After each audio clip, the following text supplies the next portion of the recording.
때에 그를 부르신다. 그러니까 그 영어로 말 빌트업이라고 하는데 좀 이렇게 기초를 다져 놓으시고, 그래서 제가 볼 때는 헛되이 부르심을 묻고 하나님 부르실 때에 실패하는 거는 나는 한 번도 없다고 그렇게 생각이 되어집니다. 하나님께서 정말 가장 기가 막힌 방식으로 부르시고 그릇 개수를 낮추시고 깨우치시고. 그래서 3번 아브라함 부르시면 넘어가기 참고 읽어보시기 바라고요. 하란에서 아브라함이 많은 부를 이뤘다고 하는 것도 좀 특이한 그런 상황이라고 12장 5절에 말하는 것처럼 뭘 해서 그럼 모르지만 하나님 축복하셨고, 그 부가 가나안으로 들어왔을 때 그 아브라함과 가족을 지키는 굉장히 중요한 도구가 됩니다. 그런 것만 기억하시기 바랍니다. 아내를 빼앗긴 사건 볼까요? 12장 10절부터는 가나안에 돌아온 아브라함 최대 위기에서 드러난 하나님 섭리를 봅니다. 하나님 명령에 따라서 약속의 땅에 들어갔지만은 아브라함을 반긴 것은 풍요가 아니라 기근이었다. 하나님 부르심에 참 어려움이 그죠?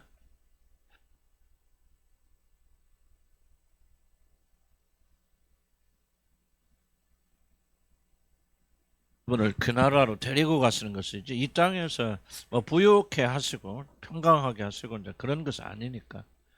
그럴 수도 있지만 그러나 그거 넘어가 있기 때문에 되게 하나님 부르시면, 저도 이제 요즘 사도행전 읽어가는데 사도행전 보면 뭐라고 설명할까, 그냥 고난의 고통에 대한 이야기가 가득 차 있어요.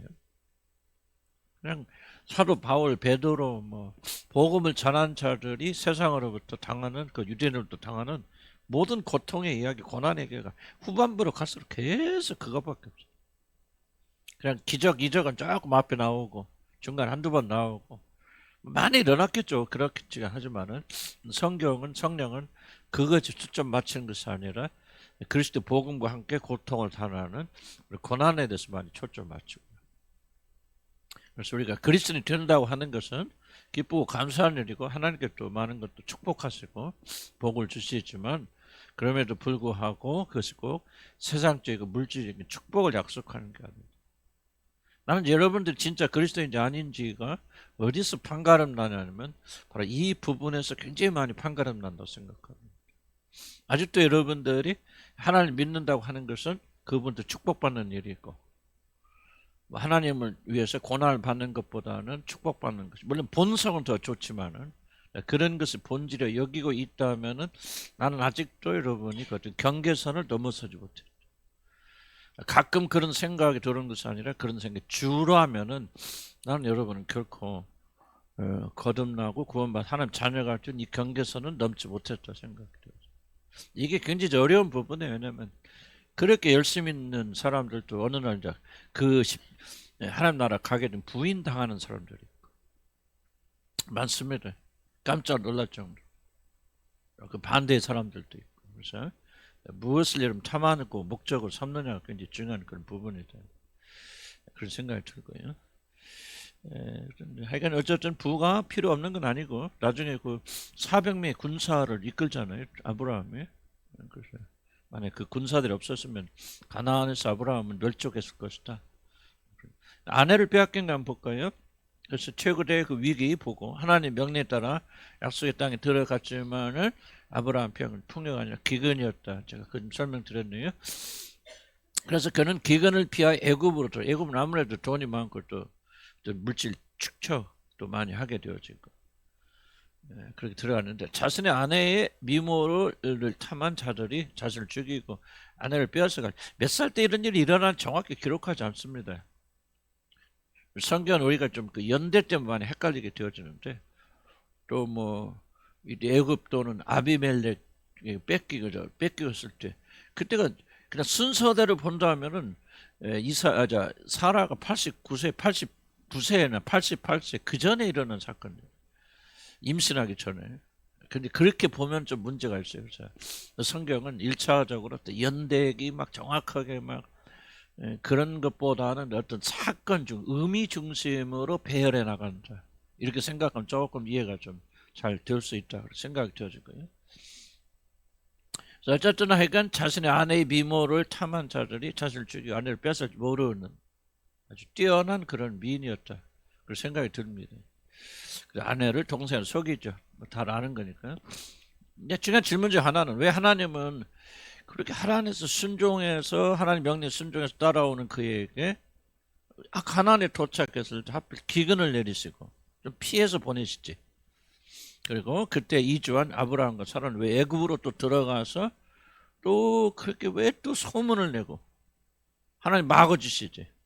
어쩌고 또 바로가 아이고 소문 그런데 뭐 몇 살이야? 지금 75살이면 아이고야 아무리 이쁘도 그 75살 할머니가 이런 생각을 가졌다면 전혀 안 되거든요. 근데 왜 하나님께서는 그런 일이 일어나도록 섭리하셨을까는 질문을 우리가 던져. 무조건 예쁜 여자들이 다 바로의 구궁이 되는 거 아니잖아요. 왜 그랬을까? 왜 이를 허락하셨을까?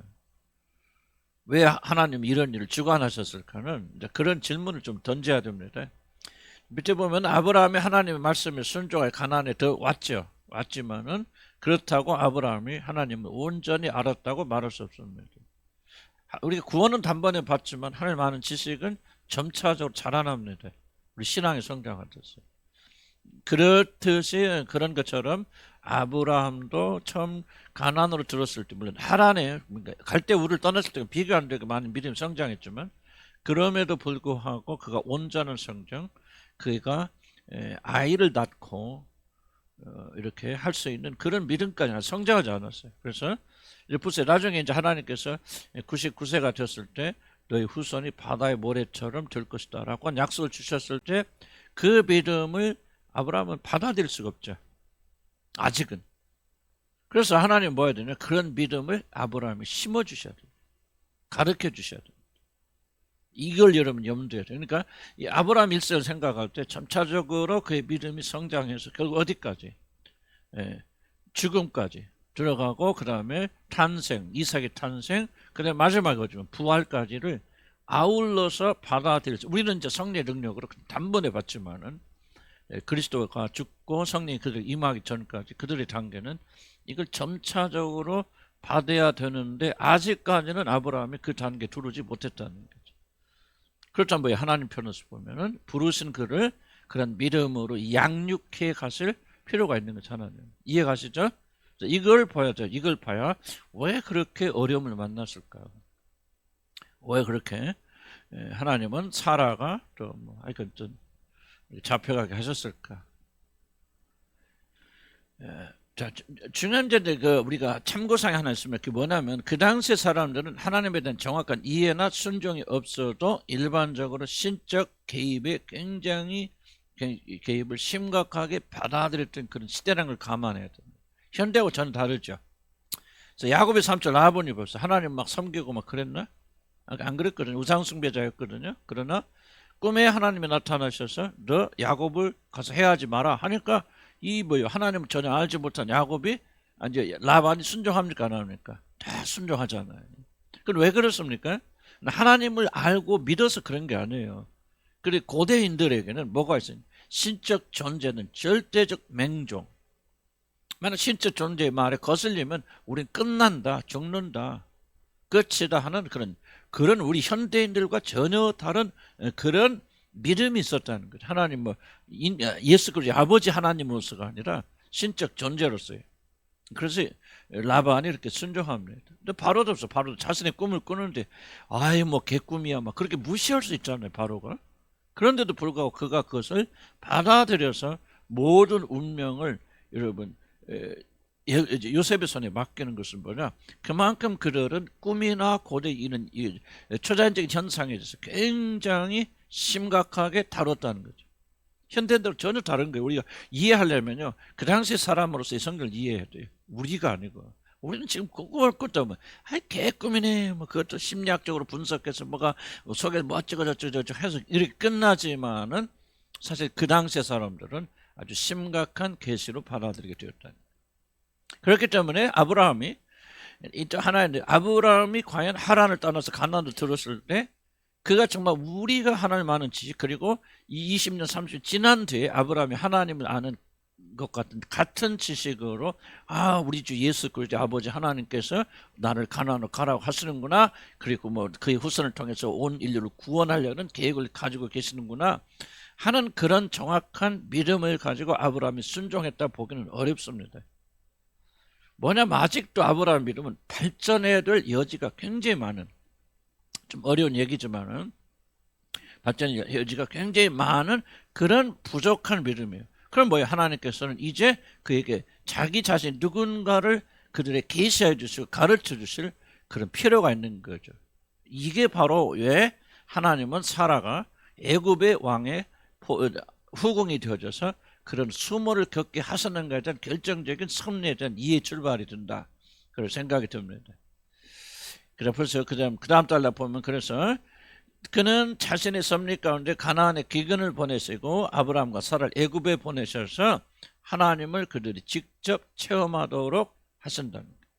그들은 거기서 세계 최강대국이었던 애굽의 그 무서운 바로 왕을 마치 아이처럼 취급하시고 다루신 하나님을 경험합니다. 그냥 왕이고 필요 없어요. 그냥 하나님이 그냥 재앙 내려버리니까 그냥 바로가 그냥 꼼짝 못하는 거야.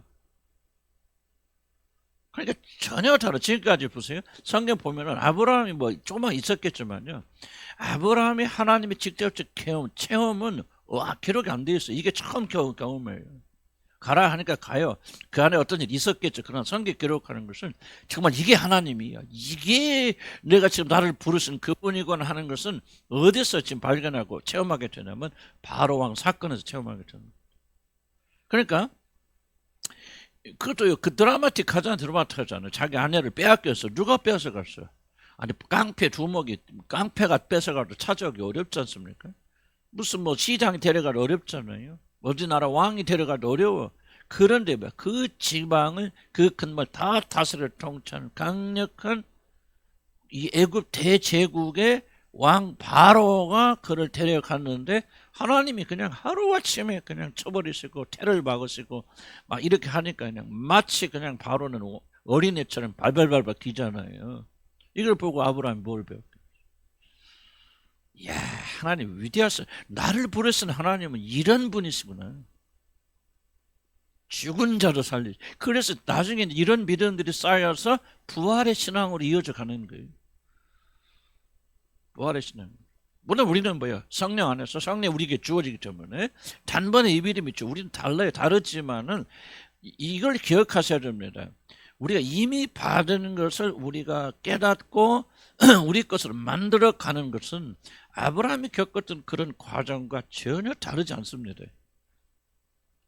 아브라함은 그런 과정을 거쳐서 그런 믿음이 주어졌다면은 우리는 그런 믿음을 미리 그리스도 예수 안에서 성령으로 주시고 아브라함 같은 믿음의 과정을 통해서 그런 실제적 믿음으로 만들어 갔습니다. 그러니까 여러분 다 믿어도 아브라함 같은 믿음이 있어요, 없어요? 없죠. 그래서 우리는 뭐예요? 성령께서 그 믿음을 우리에게 단번에 주시는 거예요. 우리 안에 와 있어요. 와 있는데 현대인들의 기질상 뭡니까? 잘 안 믿는 거죠. 그러니까 하나님께서 아브라함처럼 우리를 가르쳐 나가서 결국은 하나님 누군자를 알도록 깨닫도록 해주시는 것이죠. 중요한 질문은 바로 이러한 그 계시가 여러분의 삶에 있느냐 이거예요. 있지만 얼만큼 여러분들 오늘 나누는 것처럼 그렇게 발견해 나가냐 그 말이에요. 아, 하나님 손길이었구나. 하나님 역사하셨구나. 하나님 그러하신 분이셨구나 하는 것을 우리라고 하는 그 세계에 함몰되어 있기 때문에 그걸 못 본다 그 말이에요. 그러니까 계시를 섭리를 배우는 것은 그런 자기중심적인 이런 함몰되어진 세계관을 하나님 쪽으로 맞춰 나가자. 오, 하나님 역사하셨구나. 하나님 살아계시는구나. 하나님 일하신 분이구나. 죽은 나를 살리셨구나. 아, 그때 나를 세우셨고 하고 섭리를 배워나가는 섭리를 생각. 그럼 우리 안에 그 믿음이 굳어진다. 굳어지기 때문에 믿음이 오는 게 아니에요. 이미 주어진 이 믿음이 이 과정을 통해서 재발견해 나가는 거랍니다. 이것이 바로 구약성도와 신약성도의 큰 차이라 그렇게 생각하기 저는 뭐 그렇게 돼요. 좀 어색한 설명일지 모르지만. 그래서 하나님은 아브라함 부르시고 그를 가르치시는 거예요. 얼마나 좋으신 선생님이지. 그렇죠? 그러니까 나중에 그 믿음이 자라서 나중에 이삭을 바치라 아멘 하고 왜 부활신앙 있잖아요. 그러니까 하나님은 신실하신 분이에요. 내가 지나고 보니까 그러니까 아브라함도 섭리 공부했을 거 아니에요. 우리같이 나중에 지나면 이제 묵상했을 거 아니에요. 도대체 어떻게 사라가 이야 내가 정말 믿지 못하고 두려워서 누이라고 해서 복귀했을 거 아니에요 아브라함도. 그럼 보는 거 아니에요. 야 하나님이 이렇게 약속에 신실하신 분이구나. 내가 너에게서 낳은 이삭을 통해서 구원 뭐 한다고 약속했으니까 그때 그 약속을 지키시기 위해서 하나님께서 이렇게 하셨구나. 이제 배우는 거죠 아브라함을 뒤돌아보면서. 그리고 하나님의 능력. 애굽의 왕이 그 말씀 한마디에 꼼짝 못하는구나. 그냥 틀어 막았으니까 애굽의 여자들 얘기를 못 나잖아요. 태를 틀어 막았습니다. 아마 내 생각에는 해산 임신을 못했다 그런 말은 아닌 것 같아요. 왜냐하면 그러면 시간이 많이 걸리죠. 임신했는지 안 했는지 어떻게 알아요. 몇 달 여유가 있는데 그때 태를 막았다는 것은 출산을 막았다 그 말이에요. 애기는 나오려고 하는데 이러면 나오려는데 못 나오면 어쩌 여자들 죽죠. 그러니까 이런 글이 애굽 전역이겠지만 일어났을 것이죠. 나는 이제 그렇게 생각해. 하나님 틀어 막았습니다. 그러니까 아브라함 사라를 보내주고 아브라함이 기도해 주니까 그 태가 탁 풀려서 아이들이 나오는 거 영예하고. 그래서 여러분이 태어났다는 거 아니에요. 나는 좀 우리가 합리적으로 생각을 이해할 필요가 있단 말이에요. 나는 이게 이렇게 하나의 관점에서 보기 시작하면요. 우리들이 자꾸. 그래서 이 믿음은 들으면서 난다는 말이에요. 이런 이야기를 자꾸 들으면서. 우리가 이제 실천하고 순종해야 되겠지? 그러나 우리 믿음이 성장이 돼서 나가는 거죠. 그러니까 하나님을 맛봐 알아야 돼, 우리가. 그래서 아브라함은 이제 실제 학교로 데리고 오시는 거 하나님께서.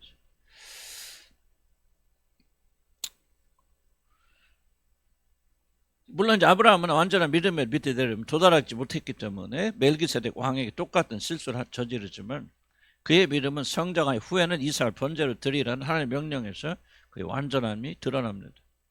하나님은 그 자신의 어떤 전쟁을 아브라함으로 하여금 온전히 체험하게 하려고 이런 어려움을 겪게 하시는 것입니다. 이것은 하나님의 섭리입니다. 아무런 어려움을 겪지 않는 것이 행복이 아닙니다. 이게 중요합니다. 우리 행복을 위해서 살면 안 됩니다. 이건. 그런데 우리 육신은요. 행복을 위해서 추구하게 살아요. 행복, 만족, 쾌락. 이것이 육신의 절대적인 목표입니다. 지상 목표. 그러나 어려움을 겪지 않는 것, 행복, 이 생각을 안 바꾸면 쉽지 않죠. 육신을 가지고 있는 동안은. 행복하고 만족하고. 우리는 객은도 만나고 자신이 가장 소중하게 여기는 것도 빼앗기는 일도 만납니다. 그렇죠? 나도 그런 거 보면 경험 그래요. 하나님의 섭리는 이러한 일을 통하여 하나님의 위대하심을 체험하려 도와줍니다. 극적으로 아브라함처럼 회복되는 경우도 있고 회복되지 않는 경우도 있지만 어쨌든 하나님께서는 그 하나님 위대하심을 체험하도록 도와줍니다. 물론 우리들의 경우는 아브라함이나 믿음의 조상들처럼 극적이지 않을 수 있지만 그 원리는 동일하게 역사합니다. 나는 그 믿고 고백합니다. 그래서 우리가 어려움이 있을 때마다 하나님께서 이렇게 우리 훈련시키고 연단시키는 거예요. 이런 건 아내나 남편을 빼앗긴 사람이 있습니까? 그때 약간 개인적인 스토리가 있을 수도 있겠죠. 그러니까 무슨 뜻인가 이해하십니까? 어쨌든 사라를 빼앗기는 그 아브라함 인생의 최대 위기에도 뭐가 있다? 하나님의 놀란 섭리가 있습니다. 이것이 지금 4번에서 배울 수 있는 거예요. 여러분하고는 그런 거 잃어버린 게 일어나는 것이고 여러 가지 원인들이 있지만 하나님께서 그것을 허용하신 목적이 바로 이런 섭리가 있다 하는 것을 우리 깨달으면 정말 중요해요. 근데 이제 중요한 질문은 아브라함에게 약간 다를지 모르지만은 그건 아브라함이 사라를 빼앗긴 사건. 이제 사라는 이제 되돌아왔지만은 되돌아오지 않을 수도 있잖아요.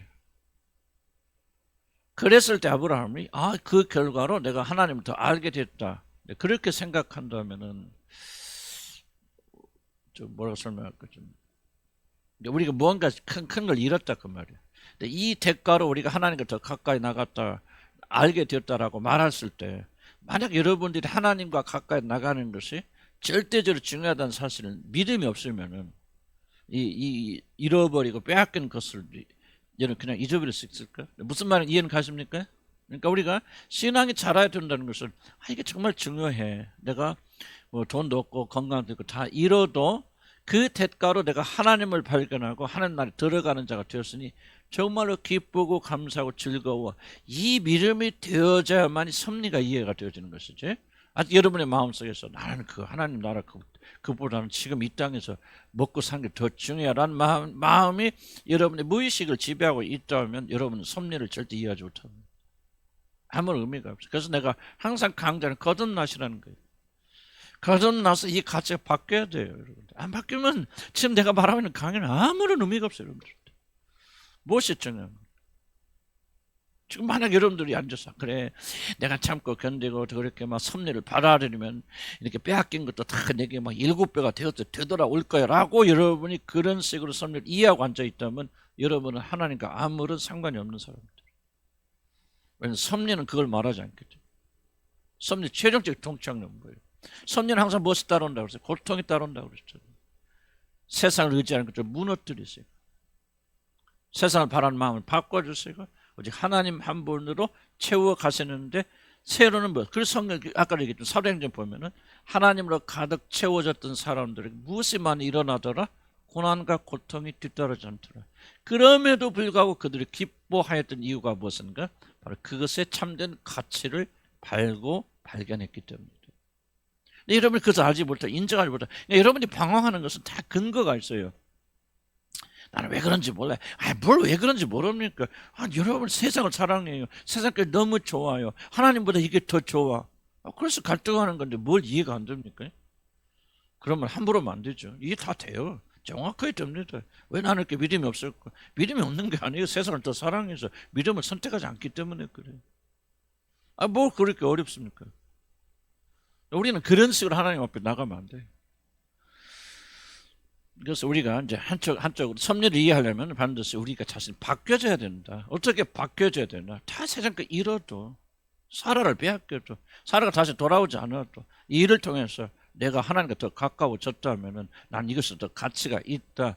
이럴 때 하나님께서 이 진짜 좋은 것을 주시기 위해서 이렇게 섭리하셨구나라고 이렇게 받아들일 수 있는 것이지. 이거 아무것도 아니야. 잃어버린 게 더 커. 어떻게 이런 섭리를 이해합니까? 안 돼요. 계속 갈등합니다. 저도 싸울 때 이게 다른 싸움이에요. 이 싸움이에요. 우리가 하늘나라를 진짜 삼아고 그것이 정말 중요하다고 믿는다면은 우리 속 무의식까지 믿는다면은 우리가 재물을 잃었을 때 건강을 잃었을 때 기뻐해야 되잖아요. 사도 바울 보세요. 3번이나 간구하였지만 내 은혜가 되게 족하다 하고 사도 바울이 가진 사단의 가시를 제거하지 않았을 때 물론 나는 기뻐하고 또 기뻐하였다. 왜 그는 기뻐하고 또 기뻐하는 가능했습니까? 그리스도 예수라는 지식 가장 고상함을 그는 알고 있기 때문에. 그러니까 그런 그리스도라는 지식이 가장 고상함을 우리가 알지 못하는 우리들이 받아들이지 않는 우리들이 어떻게 이걸 추구하냐?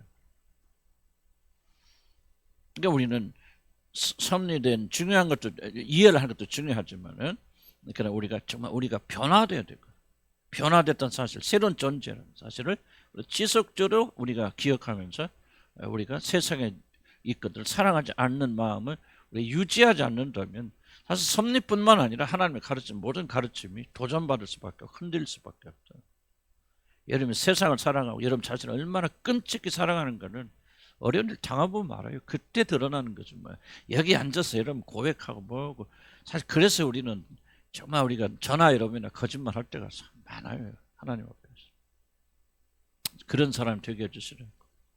그 다음에 사라의 부림과 이삭. 여기 혹시 뭐 있습니까? 우리 이삭의 탄생. 하나님은 사라가 아이를 갖지 못하도록 섭리하셨습니다. 나는 그렇게 생각해요. 왜냐하면 물론 모든 부림이 다 하나님의 섭리라는 그런 뜻은 아니죠. 그런데 어쨌든 하나님 간접적으로 보면은 이제 소극적으로 보면 그렇게 말할 수도 있겠고 여러 가지 부림의 원인이 있기 때문에 그렇습니다. 그러나 사라의 경우는 그가 89세가 될 때까지 아이를 낳지 못하다가 하나님 개입해서 90세 아이를 낳게 되어졌다. 오, 그봐 90세도 낳는다면 뭔가 지금 하나님께서 막아오셨다는 거 아니에요? 그러다가 손을 떼시는 거 아니에요? 그러니까 하나님의 섭리가 있었다. 나는 그렇게 생각합니다. 아이를 낳지 못하도록 막으시는 하나님의 섭리의 개입이 있었다는 사실은 아무도 부인하지 못할 것이다. 이삭의 탄생에 하나님의 섭리가 개입된 이유는 여러 가지 있습니다. 첫째, 복음적 이유 때문에 그렇습니다. 왜냐하면 이삭은 예수 그리스도의 동정녀 탄생을 상징하는 아이. 주어집니다. 그래서 이삭의 탄생과 동정녀의 탄생 굉장히 밀접한 그 연결성을 가지고 있습니다. 그래서 임신이 불가능한 시기에 하나님의 권능의 능력으로 이삭이 태어나야 하는 것입니다. 그래서 보통 사라가 젊었을 때 태어나면 안 돼요. 불가능할 때, 마치 사람이 죽었다가 부활하는 것 같은 기적 가운데 이삭이 와야 이삭이 예수 그리스도를 상징하는 그런 아이로서 우리에게 등장하게 되어집니다. 마치 마리아가 성령의 능력으로 임신을 하듯이 사라도 성령의 권능으로 89세에, 그래서 나는 그렇게 생각하거든요. 89세, 79, 89세에 이 아브라함이 99세에 사라 89세, 나는 성령의 세례를 받았다.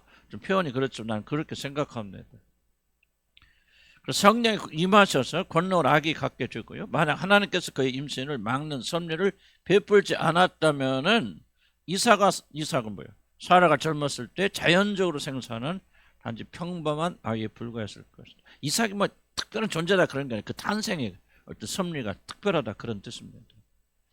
그러나 섭리 가운데 태어난 이삭은 그의 후손을 통하여 죄인들을 구원하시는 그리스도의 모형으로 우리들에게 구원의 놀라운 의미를 가르칩니다. 그러니까 이삭이 이렇게 신비한 방법으로 초자연적 방식으로 태어났듯이 그의 이삭의 후손되는 메시아 그리스도도 바로 동정녀 마리아에게서 초자연 방식으로 이 세상에 오셨다고 하는 것을 미리 보여주기 위해서 하나님은 나는 의도적으로 사라의 태를 막으셨다 그렇게 생각합니다.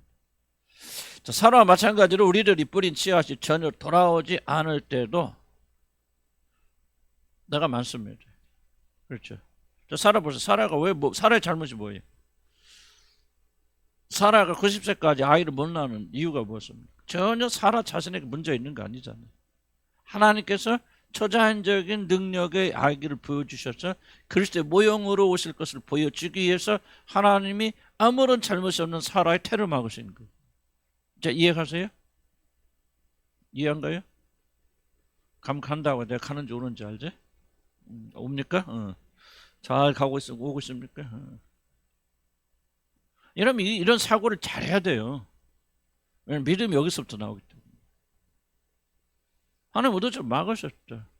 좀 여러분 보세요. 여러분이 많이 욥이 고통이 뭡니까? 욥이 고통 당했다는 게 문제가 아니죠. 욥은 자기 자신 아무런 문제 없고 죄가 없고 잘못이 없는데도 불구하고 의로운 자기에게 이 고난이 임하죠. 담당할 수 있는 고난이 임했다는 사실 때문에 욥이 갈등하는 거예요. 오늘 대부분의 사람들은 그래 내가 잘못해서 뭐해서 그래서 고통을 당하면 그거 그냥 고통 당합니다. 내 짓이 내 죄값이지. 가장 어려운 고통은 뭐냐면은 이유가 없는 고통. 나는 그래도 하나님 잘 믿는다 발버둥치고 하나님 뜻대로 살려고 노력하고 세속에 물들지 않게 발버둥 치는데 왜 그렇게 안 사는 사람들이 자식은 저렇게 잘 되는데 왜 내 자식은 이런가? 라고 하는 이 어떤 하나님의 정의된 문제가 여러분을 굉장히 괴롭혀요. 이해 가시죠?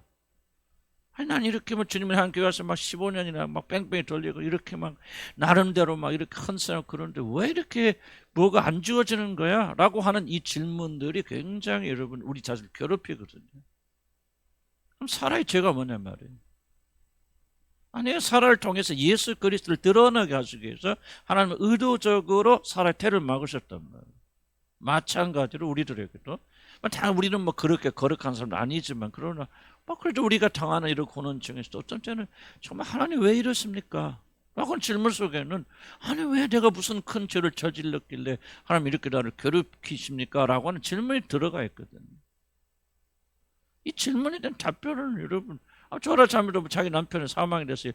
지금도 몇십 년 지났지만 눈물 흘리고 하는 것 중에 퀘션 중에 하나가 바로 이 영역이거든. 도대체 내가 무엇을 혹시 하나님을 잘 안 따라가고 하나님을 믿지도 않는 사람 저렇게 남편하고 잘 먹고 자고 행복하고 살고 이렇게 사는데 도대체 나는 하나님께 헌신하고 하나님께 충성하는데 왜 이렇게 내 길 안 열어주십니까? 질문을 던질 수 있죠.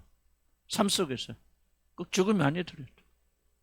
나는 가는 곳마다 어렵습니까? 나도 질문 중에 하나거든. 주님, 내가 무슨 뭐 죄가 많은지 내가 알지만 그래도 한편으로는 도대체 왜 이렇게 목회 열매도 없고 이렇게 살아야 됩니까? 나는 강력한 퀘션이 내 마음에 있답니다. 그때 한번 우리 주의를 돌려보라는 거죠. 사라의 무슨 죄 때문에 하나님 그의 태를 막으셨는가? 아니라는 거예요. 하나님의 섭리는요, 꼭 그 사람이 어떤 잘못했기 때문에 하는 게 아니에요. 이게 하나님의 섭리를 이해하려면 이 점을 잘 이해해야 돼요. 하나님의 큰 영광을 드러내기 위해서 잘못이 없는 사라의 태도 몇십 년, 거의 70년 기간이고, 나는 볼 때 70년 이상을 하나님이 그의 태를 막아버리셨거든요. 이게 우리는 때로 우리 사역에 열매가 없을 때 고통하죠. 고통하고 나도 고통하지만은 이런 섭리 차원을 이해할 필요가 있다는 거죠. 하나님께서 막으시는 것이 다 우리 죄 때문에 그런 것은 아닐 수도 있다. 뭔가 하나님은 자신의 더 큰 섭리를 드러내시기 위해서 우리는 무엇인지 모르지만은 그렇게 할 수 있다는 것이 우리가 위로를 받게 되고 이 어려움을 견뎌내는 힘이 되어진다.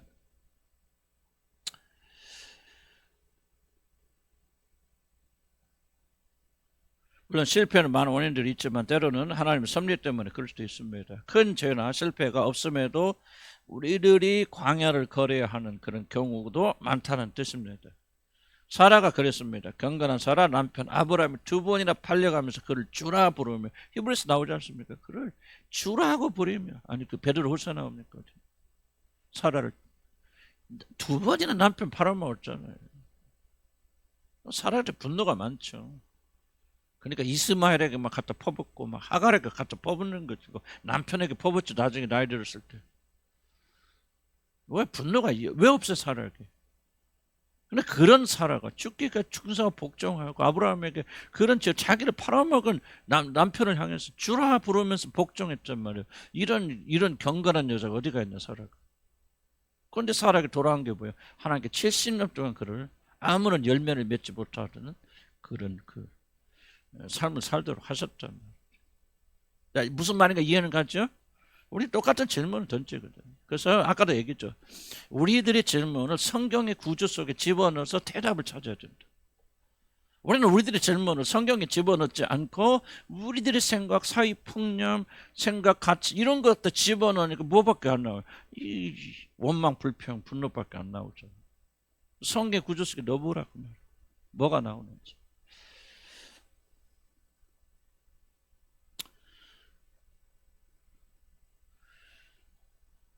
그러나 70년 동안 수치스럽게 들어갔지만 이것이 바로 하나님의 섭리의 결과였다. 기적의 아이를 이 땅에 보내주신 일은 하나님의 섭리가 사라의 태 열매를 막은 것이다. 자, 우리들이 헌신과 충성이 부인된 이유를 우리는 다 알지 못합니다.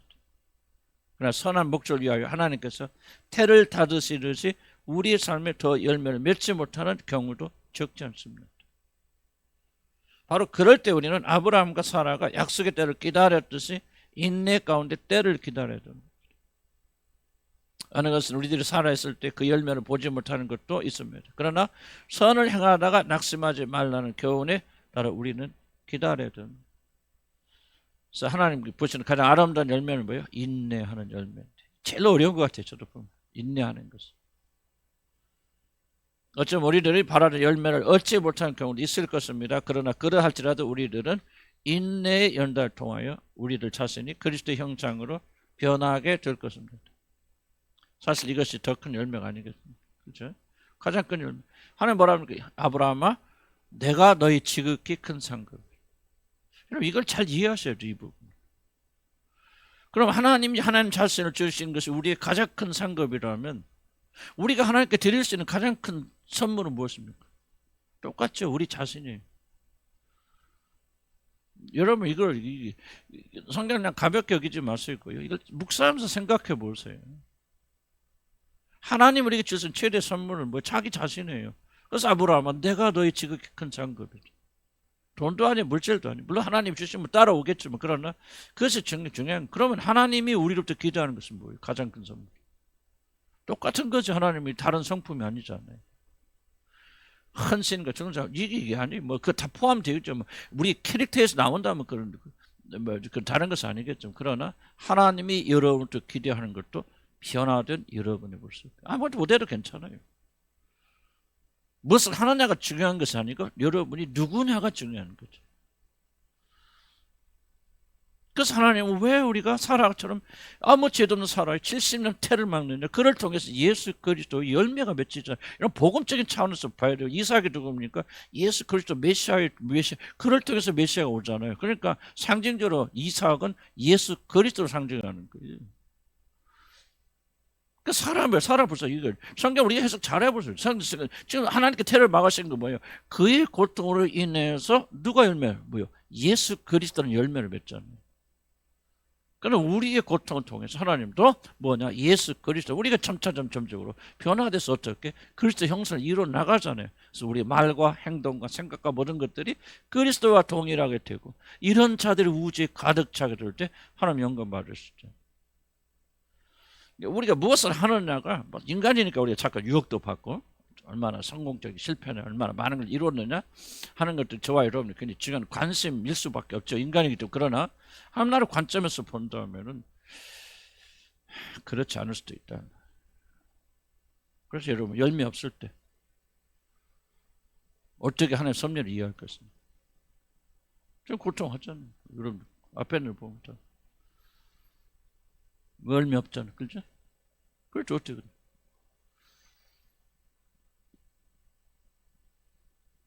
자꾸 사고해야 돼.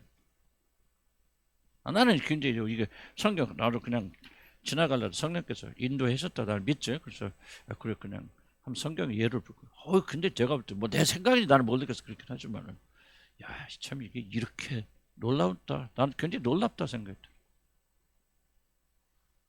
안 놀라요? 놀라야 돼요. 이게 엄청난 말씀이지. 그래서 성경에서 나온 게 진리는. 제일 좋은 건 성경이에요. 지금 이렇게 성경 풀어가기 시작하면 성경 그냥 다른 거 아무것도 할 거든. 물론 내 다른 기초 지식이 있으니까 또 이런 게 또 가능하겠지. 그렇지만 성경은 성경 자체가 말하는 거예요. 다른 것을 지지받을 필요가 없어요. 성경 안에 막 무궁무진한 금광이 안에 들어져 있다. 그러니까 여러분 인생에 열매가 없을 때 어디로 가야 돼? 성경으로 돌아가야지. 도대체 그럼 사라가 얻은 열매가 뭐예요? 사라 열매가 뭐예요? 그렇게 참고 해서 나가고 90살 애 나니까 말이지 남편이 기뻐서 막 집 사줬대. 응? 저기 강남에 저기 대치동에 제일 비싸지? 거기다 50평짜리 집 사줬대. 그게 아니잖아 성경이. 뭐 했어요? 이삭을 낳았다. 이삭이 왜 기쁨이요? 바로 그 그리스도의 모형이기 때문에. 복음의 구약도 들어가고. 그럼 하나님은 어떤 때 가장 기뻐하시는가? 왜 하나님께서 우리 태를 막으시고 열매 맺으시는가? 열으셔서 우리가 막 교만하지 않고 막 예수 형상을 막 가지고 막 얼마나 좋겠어요. 근데 그런 사람 몇이나 될까? 있긴 있고 뭐 있겠지만 그 사람들이 스토리고 나를 보면은 하나님 태를 들어 막으시는 것도 그런 이유가 있겠다 하고 이제 생각하는데 어떤 놈이 싫어해? 내 안에 있는 육신의 자아는 아이고 그게 밥을 먹여주냐 뭐예요? 그래도 그 돈지 많이 하지. 그래도 먹게 성공해지. 누가 육신이가 자가갖고 사단이 아니야. 사단이 그걸 이용하는 것이지. 우리는 지속적으로 이 자아를 십자가에 못 박고 굴복시키고 나가야 된다. 이 싸움이 없다면 우리는 그리스도인이 아니에요. 예수 믿으면 육신의 자아가 그냥 사라지고 없어지는 거 아니에요. 갈등 없는 거 아니에요. 갈등 하나 싸우면서 십자가에 못 박혀서 승리하게 되어집니다. 그래서 여러분의 변화가 가장 큰 열매다. 이렇게 되려면 이런 생각을 하려면 뭐 해야 된다? 거듭나야 된다. 거듭나지 않고서는 이런 생각을 할 수가 없다. 자, 이제 우리는 다시 한번 경건한 아이 탄생에는 그들의 어머니의 눈물이 기도가 있었다는 걸 배우겠죠. 모세도 그랬죠. 모세도 3개월 동안 가르치고 또 데려다가 뭐 우수당 우스꽝스러운 얘기했지만 사실은 유일하게 자기 새끼 돈 받고 젖먹인 엄마는 누구밖에 없다? 모세밖에 없다. 하나의 아이러니지만 난 이게 이제 모세의 탄생도 여러분 하나님 놀라운 섭리가 있지. 모세가요 애굽의 왕자로 키워진 거 아니에요. 성경 콘텍스트 잘 읽어보면 처음부터 히브리인으로 양자로 들어갔을 뿐이지. 그런데 그래서 젖 먹는 기간이 뭐야? 요즘은 젖 일찍 되잖아요. 옛날에 애들은 젖 몇 살 때까지 먹어? 7살, 5살 때까지 먹어. 왜 그런지 아십니까? 그 이유 중에 하나는요. 영양도 그렇지만 이게 굉장히 피임의 중요한 수단이거든. 아이들 젖 먹일 때는 임신 안 되지 않나요? 그래서 적어도 5살까지 젖을 먹이면 그럼 인생에서 우리 배우자 이제 심리학자들이 배우자 인생이 최고 중요한 기간 연저라고 그래. 뭐 태학으로 들어갈 필요도 없어요. 5세 6세가 모든 인격 다 끝나죠. 모세 인격은 누구에게 있어요? 어머니 품에서. 이게 하나의 놀라운 섭리고 이제 나중에 또 기회가 있으면 하겠지만 하나도 하나님의 섭리는 헛되이 흘러가는 것이 없더라. 놀라. 그래서 이게 참 나는 이거 하면서 이게 내가 관점을 완전히 바꿔야 되겠구나. 지금까지 나는 너무나도 내 자신이 관점에서 보고 하나님 섭리 관점을 보지 않고 모든 걸 내 관점에서 봐왔구나 하는 것을 다시 한번 하나님 앞에 내가 깨닫고 회개하게 돼. 좀 하나님의 차원에서 보면 모든 게 섭리예요. 하나님은 개입하지 않은 게 없다. 하나님 그리스도 형상을 만들기 위해서 엄청난 일을 하셨다는 것을 나는 알게 됩니다. 그래서 이게 벌써 임세 태를 사라의 부림을 태를 다른 것도 뭐예요. 70년 동안 사라가 뭐 어느 정도 가면 포기했겠지만 줄기차 기도했을 거 아니에요. 사라가 사무엘 낳을 게 뭡니까? 사무엘의 어머니가 누구야? 한나의 태를 타드셨고 그 고통과 수모를 당하게 했습니까? 왜 라헬의 태를 탔는데 이 뒤에 보면 라헬의 요셉의 탄생에도 나오는 사건인데 놀란 섭리가 들어있어요. 그래서 이 어머니들이 뭐죠? 아이를 낳기 전에 눈물의 기도를 몇십 년 해옵니다. 왜 야곱을 위해서? 20년 동안 어머니 리브가 기도하고 아버지 야곱 기도하는 거예요. 기도 가운데 태어난 아이들이요. 그래서 하나님께서 의도적으로 태를 막으시는 거예요. 때가 찰 때까지. 나는 놀랍다고 생각이 돼요. 모세도 사무엘도. 나는 이거 연륜유산 그때 이게 우리 아버지도 우리 아버지라고 지금 안 되잖아요. 그래서 내가 살짝 적은데 우리 아버지 탄생 비와 우리 작은 아버지 이동희 목사님 내가 볼 때는 성공하신 분들 위대하신 분들 지금 이동희 목사님 90살 돼서 지금도 쨍쨍하게 지금도 매일 철회하세요. 그 성교편 그 아들 성교편 좀 보니 거들 쳐서 우리 아버지가 매일 철회하시는데 건강해서 기도 좀 해주지. 90세 할아버지가 매일 철회합니다. 그럼 어디서 왜 이게 나왔는지 나는 알아요. 그 스토리를. 우리 아버지도 어쨌든 돌아가실 때까지 목회자로서 좌우로 치우치지 않고 그 길을 걸어갔다. 우리 아버지가 아들로 태어났는데 그 비하가 있어요. 그 위에 아이들이 다 유산됐습니다. 셋인가 넷인가 우리 할머니가 나를 임신한 유산도 20 유산돼. 그래서 우리 할머니가 뭐 하냐면 서원기도를 합니다. 하나님께서 만약 내게 아들을 낳고 이 아들이 살아있기 죽지 않는다면 이 아들들을 주님께 바치겠습니다. 서원 끝하고 낳고 임신된 게 우리 아버지고 안 죽었어요. 유산이 안 됐어요. 그 다음에 이제 막내로 태어난 게 우리 작은 이동희 목사님이고. 그럼 왜 하나님께서 그런 유산이 되도록 여러 가지 의학적 원인도 있겠지만 왜 그걸 허용하셨고 섭리하셨을까? 바로 이 기도를 받으시겠죠. 그래서 그 아들들이 하나님 향해 나가는 그런 사람들이 되어주고 좌나우로는 치우치지 않고 하나님만 위에 섬기다가 돌아가시고 또 한 번은 지금 90살이 돼서도 뒤돌아서지 않고 하나님께 충성한 사람은 이유가 된 것은 그 어머니 기도가 있다. 그렇다면은 하나님께서 그렇게 유산을 시키시고 태를 막으신 섭리가 있다고 봐야 돼, 없다고 돼야 돼? 난 있다고 봐야 되는 거예요. 그 섭리를 위해서 아이를 일부러 죽이셨느냐? 그런 건 아니겠죠. 뭐 의학적 원인은 뭐 원인이 있어서. 그런데 허용하신다. 왜 허용하셨는가? 바로 기도의 자녀를 탄생시키고 있어요. 이거 엄청난 거예요. 이게 그러니까 뭐예요? 이 성경에 기록되어진 그런 섭리가 끝난 게 아니단 말이죠. 오늘 우리들 삶 속에서 계속해서 반복되고 있는데 무디어진 현대인들은 이거를 인식하고 있지 못할 뿐이죠. 그래서 여러분 숙제는 뭐예요? 그런 하나님의 섭리의 놀라운 것을 여러분이 찾아서요. 발견해서 그 하나님의 은혜를 감사하고 감탄하고 감격하고 하나님 찬양하고 그래요. 그러면요 우리 삶은 극적으로 변화가 되어지는데 우리 이걸 하지 않기 때문에 우리 삶은 계속 불평과 불만과 원망으로 가득 차고 우리 삶에는 기쁨이 없다 그 말. 이게 얼마나 잘못된 것이냐 그 말. 거듭 만나서 하나님 자녀가 아니라 어쩔 수 없지. 거듭난 사람 자녀가 되고 하나님 성령까지 받은 우리들이 이렇게 기쁨과 감사와 감격이 없다는 것은 얼마나 수치스럽고 잘못된 것이냐. 그 원인 중에 하나가 뭐냐. 하나님의 섭리를 이해하지 못해. 여러분이 지속 세상만 생각. 그런 분들은 뭐 구원 못 받았으니까 어쩔 수 없겠지. 거듭나잖아. 그러나 거듭나서 성령 받은 자들이 왜 그렇게 사느냐? 바로 예를 들자면 이 섭리된 부분을 우리가 찾지 못할 거예요. 그렇게 그런 식으로 내 삶을 이해하기 시작하면요, 하나님의 은혜가 놀랍잖아요. 놀랍잖아요. 우리 아버지, 작은아버지 얘기 들으면 놀랍죠? 믿음. 그래서 또 스토리도 우리 작은아버지가 8톤 트랙 치고 갔다고 그러잖아요. 상대 다 터져 죽죠. 8톤 트랙 치고 깔고 그냥 친 게 아니고 깔고 지나갔는데 사는 사람 누구 알지? 근데 우리 할머니는 가서 아유 동이 죽었습니다. 이랬잖아요. 그걸 직접 우리 할머니한테 가서 전한 분이 우리 어머니 우리 어머니 돌아갔을 때인가 오셔가지고 자기가 그 말을 전했다고. 그랬더니 우리 할머니가 아니다. 동이는 안 죽었다. 왜 안 죽었다 그런지 그러니까 자기는 소원하고 냈다니까. 나는 하나님께 약속하고 선언하고 그리고 하나님 응답시 주신 낙이다. 난 이 아이를 주의 종으로 바치겠다. 약속했다. 헌신했다. 그 주님 받으시고 주신 거다. 악이 안 죽는다. 이게 바로 아브라함의 신앙 아닙니까?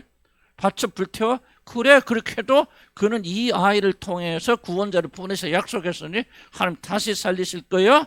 자, 아브라함이 가진 믿음 우리 할머니가 가지고 있어요? 안 가지고 있어요? 가지고 있죠. 그러니까 여러분 자기 아들 위해 차가 8톤 트럭 치고 지나갔는데 다 죽었다고 병원에 실려가는데 아니야. 그쪽 없어. 살았어. 하고 가자. 그러니까 여러분 성경 역사는요.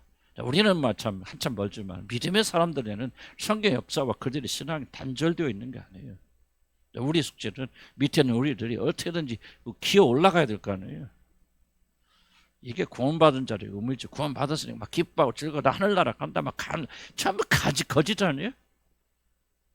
난 죄송합니다. 신천지가 됐건 여러분 구원파가 됐건요. 그들이 기뻐하는 건 다 가짜미 거짓말입니다. 자기들 무엇 때문에 기뻐하는지 모르는 거예요. 무엇을 기뻐하는지 그냥 천국 간다 지옥 안 간다 그냥 분해했어. 나는 그는 아주 뭐라고 설명할까 좀 피상적이고요. 아주 천박한 즐거움이라고 생각합니다. 우리가 하나님의 은혜를 발견하면요. 하나님 살았겠어요. 이거를 우리가 찾아내는 것이 우리 중요한 그런 목적이 되어야 됩니다.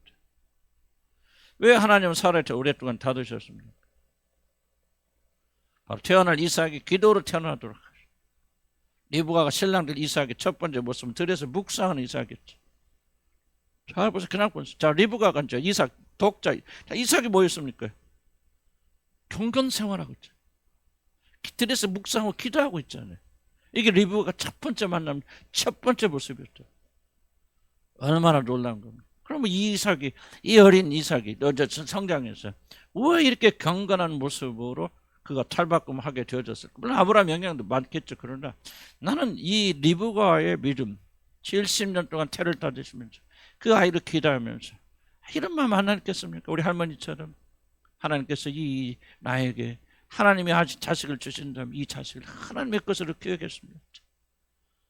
생생히 하나님과 이렇게 체험하면서 낳은 아이. 그가 20살 때 이런 아이를 낳았으면은 굉장히 이삭이 건강하게 아이가 될 거 아니에요? 그러지만 그런 경건한 아이가 됐겠습니까? 그러나 90살 때 아이 나니까 하나님 초대한 역사 일어나도 이삭은 조금 신체적으로 약하죠. 100살이 안 됐는데도 벌써 눈이 안 보이잖아. 그러니까 나는 그 노산과 굉장히 깊은 관련이 있다. 그런 생각이 들어지는데 어쨌든 이런 경건한 이삭이 어떻게 만들어집니까? 바로 어머니의 눈물의 기도. 그러니까 하나님께서 테러를 막으신 뚜렷한 섭리가 있어요, 없어요? 있죠. 이걸 발견하면서 우리도 아무것도 거두지 못할 때 우리가 더욱더 주님 찾는 그런 사람이 되어야 됩니다. 아멘. 아멘. 이게 바로 우리가 섭리를 배우는 중요한 목적들이에요. 이제 요셉의 삶으로 들어가면 또